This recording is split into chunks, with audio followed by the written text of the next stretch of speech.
Одоо та бүхэн гадаад мэдээ хүргэе. За сүүлийн хэдэн сарын турш дэлхийд дахны анхаарлын гол цэг болоод байгаа ойрхон орнтой холбоотой мэдээллээр эхэлж байна. Америк нэгдсэн улс, Израиль, Ираны хооронд үргэлжилж байгаа дайны нөхцөл байдалтай холбоотойгоор Турк улс мэдээлэл хийж, Израилийн бүс нутагт явуулж байгаа үйл ажиллагаа нь Туркийн үндэсний аюулгүй байдал занал хил учруулж байна хэмээн үзлээ.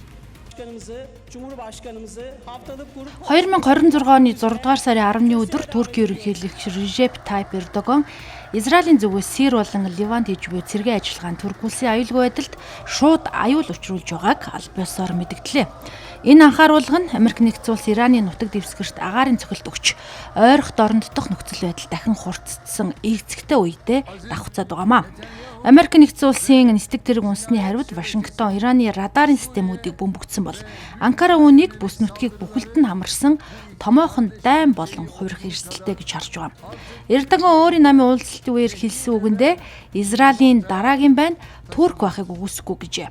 Нөхцөл байдал хэрхэн ийм түвшинд хүрвэ гэвэл Израиль улс Ирантай холбоотой бүлэглэлүүдийг устгах нэрийдлээр Ливан болон Сирийн газар нутагт цэргийн ажиллагаа улам өргөжүүлж байгаатай холбоотой юм. За энэ алхам нь Туркийн өмнөд хил дээр докторгүй байдал бий болгож Асадын дэглэм нуруу унснаас хойш харьцангуй тайвшраад байсан Анкараг дахин дэвшүүрт автуулж байна.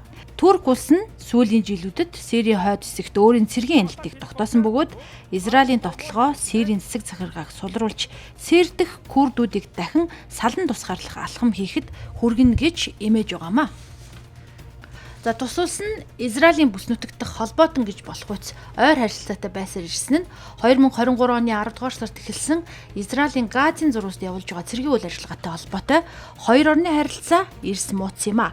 Улмаар Эрдоган нь Израилийг Хамастай хийж буй дайнаар түрээйлэн Палестинуудын эсрэг геноцид хүн төрөлхтний эсрэг гэмт хэрэг үйлдэж байна гэж буруутгах болсон. Мөн дотоод улс төрийн өнцгөөс харах юм бол Эрдоган эдийн засгийн инфляц болон сонгогчдын бухимдалтай нүүр төрж байгаа энэ үед гадаад бодлогын хувьд Израилийн эсрэг хатуу байр суурьтай байх шаардлага гарч байна. Нөгөө талд Иран болон Америк нэгдсэн улсын шууд мөргөлдөөн нь бус нутгийн эрчим хүчнээс шүлжээ болон худалдааны замуудыг бүрэн гацаах аюултай учраас Турк улс урьдчилан сэргийлэх дипломат алхам хийж байна. Хэдийгээр Турк нь НАТОгийн гишүүн орны хувьд барууны холбоотон боловч ойрхон дорнодын асуудалд бүс нутгийн нөлөө бүхий орны бие даасан байр сууриас хандахыг ямагт эрмэлзэж байна.